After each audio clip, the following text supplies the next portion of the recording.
Good morning. All India radio और राज्यसभा के analysis में आप सबों का स्वागत है।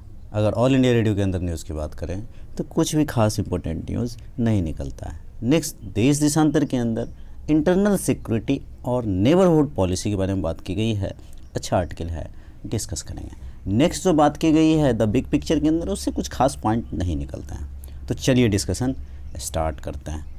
तो पहली जो न्यूज़ है हमारे पास, और आखिरी ही कह सकते हैं, कि हमारे पड़ोसी देश के साथ जो हमारा रिलेशनशिप है इसको बढ़ाने की ज़रूरत है। और इसके बारे में जैसे ही देखो, आपको एक जनरल बात बताऊं, चाणक्य ने कहा था पड़ोसी से हमारी दोस्ती नहीं हो सकती। चाणक्य ने ऐसा कहा था, लेकिन आज के रिलेवेंट में या फिर इंटरनेशनल लेवल इवेंट में ये सही नहीं है। पड़ोसी के साथ दोस्ती बहुत ज़रूरी है। साउथ एशिया से हमारा संबंध बढ़ सकता है। देखो, पड़ोसी को अगर आप पड़ोसी कैसे समझोगे, तो भारत को ये समझना होगा कि चाहे नेपाल हो, चाहे भूटान हो, चाहे म्यांमार हो, चाहे पाकिस्तान ही क्यों नहीं हो, वो खुद का एक संप्रभु देश है, खुद डिसीजन लेता है। तो भारत को पहले इसको समझना होगा। चाइना का इकोनॉमिक प्रभाव चाइना इकोनॉमिक प्रभाव बहुत ज़्यादा करता है। पहले इकोनॉमी रूप से उसको मजबूत करता है किसी भी कंट्री को, चाहे नेपाल को बहुत सारे पैसे देता है, चाहे म्यांमार को, चाहे भूटान को, चाहे श्रीलंका में हममन होता। लेकिन उसके बाद वो डेप्थ टू डेप्थ में डाल करके, सैनिक भेज करके, जैसे जिबूती में उसने अपना बेस कैंप बना रखा है, वहाँ पर उसको ट्रैप करता है। चाइना की ये कूटनीति कह सकते हो, रणनीति कह सकते हो। और मालदीव में Bharat island to island connect करने की बात कह रहा है। हाँ, एक चीज़ और है, फंडिंग बहुत ज़रूरी है।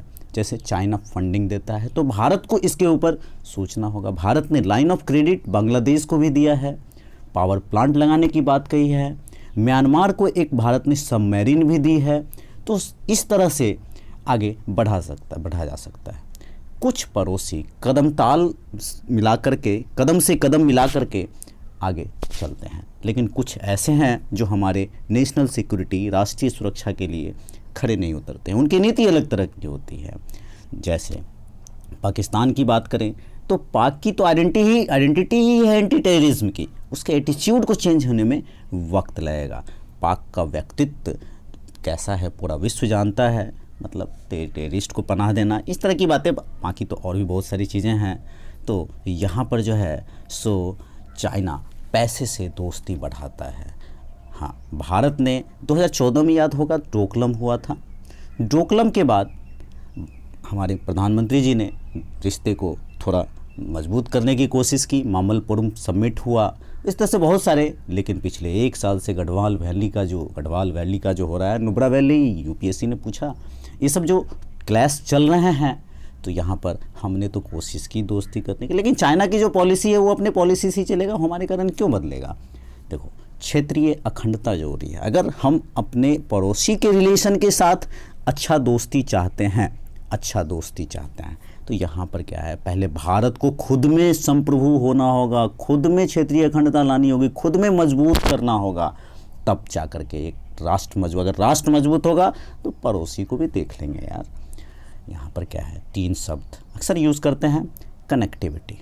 अब कनेक्टिविटी में क्या होता है, मल्टी मालादान प्रोजेक्ट आप ले लो, कालादान मल्टी मॉडल प्रोजेक्ट, या फिर म्यांमार सितबे वाला जो प्रोजेक्ट है वो ले लो, या फिर आप भूटान से हमारा, या फिर नेपाल से अमलेखगंज वाला ले लो। कनेक्टिविटी रेल लाइन से हो, मैरीन लाइन से हो। जैसे मैरीन लाइन से नेपाल का एक कंसर्न रहता है कि हल्दिया से सामान आने में समय लगता है, जबकि चाइना से उसको समय नहीं लगता है। तो भारत को ये उसे समझाना होगा, नहीं ऐसा नहीं है, उसके मन में जो परसेप्शन है।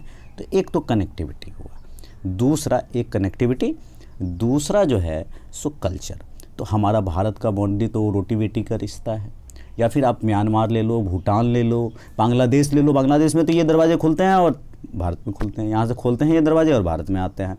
तो इस कल्चर को टाइप को बढ़ाना होगा। हमारे मूवीज़ के जरिए सॉफ्टवेयर और बढ़ता है। कॉमर्स मतलब ट्रेड, कल्चर, कनेक्टिविटी, कल्चर और कॉमर्स। कनेक्टिविटी, कल्चर और कॉमर्स, 3 से लिख करके आप इसको यूज़ कर सकते हो। ट्रेड सब में एक ही साथ जुड़ा जाता है, जोड़ सकते हो आप। चाहे वो लैंड टू लैंड टाइप की बात हो, चाहे वो मैरीन टू मैरीन, चाहे एयर टू एयर, तीनों पे ध्यान देना होगा। मेडिकल टूरिज्म हमारा बढ़ा है। बांग्लादेश वगैरह से बहुत ज़्यादा क्रॉस बॉर्डर ट्रेड बहुत ज़्यादा इम्पोर्टेंट है, बॉर्डर हाट लगाने की बात हुई। अब यहाँ पर क्या है कि कदम क्या उठाने चाहिए, तो कदम तो यही उठाना चाहिए, बिम्स्टेक आप जानते हो जिसका ढाका में जो है सो हेडक्वार्टर है, यहाँ पर इसको साथ लेकर के आगे बढ़ा जा सकता है। सुरक्षा, सिक्योरिटी और इकोनॉमिक डेवलपमेंट, सुरक्षा और आर्थिक विकास को बढ़ाना होगा। बांग्लादेश को हब बनाया जा सकता है ताकि नॉर्थ ईस्ट के सारे लोग को विश्वास हो यहाँ पे कोई सिक्योरिटी का खतरा नहीं है, आराम से आवागमन हो। और साझेदारी बढ़ाना होगा, जो हमारा एक्सरसाइज होता है बहुत सारे कंट्री के साथ होता है, इंट्रा हो, इस तरह से बहुत सारी चीज़ें हैं उसको और बढ़ाना होगा। थाईलैंड हो, म्यांमार हो, उसको बढ़ाना होगा। जैसे देखो BVIN नहीं, मोटर व्हीकल अमेंडमेंट है, भूटान ने साइन नहीं किया है लेकिन बाकी देशों ने इसको साइन किया है। ये बात आप अच्छी तरह समझते हो मोटर व्हीकल अमेंडमेंट रूल कितना ज़रूरी है कि अगर पड़ोसी देशों में मोटर जा रहा है, गाड़ी जा रहा है, ट्रक जा रहे हैं, तो एक दूसरे से रिलेशन अच्छा होगा तो ईजिली जा सकता है। तो इन सब के ऊपर बात की जा सकती है। तो आप पड़ोसी मुल्क के साथ किस तरह से हमें टाई अप करना चाहिए, किस तरह से हमें बातें करनी चाहिए, किस तरह से हमें रिश्ते मजबूत करने चाहिए, ये इंटरनेशनल रिलेशन का एक बहुत अच्छा आर्टिकल आप कह सकते हो। और ये सिर्फ सुनने से नहीं होगा, हालांकि मेरे न्यूज़ तो सुनता ही नहीं है कोई, मुझे पता है। इसको पेपर पे अपने आप पढ़ा, कहीं से भी पढ़ा, चाहे द हिंदू से पढ़ा, चाहे राज्यसभा से पढ़ा, चाहे और भी सोर्सेज जो मार्केट में आते हैं उनसे पढ़ा। पढ़ने के बाद आप माइंड में उसे मेमोराइज़ करके आप उसे अपने पेज पे उतारो अपने मन से, तब एक अच्छा आंसर भी लिख सकते हो और प्रीलिम्स के तो क्वेश्चन निकलते हैं। तो आज के डिस्कशन में इतना ही था। Thank you.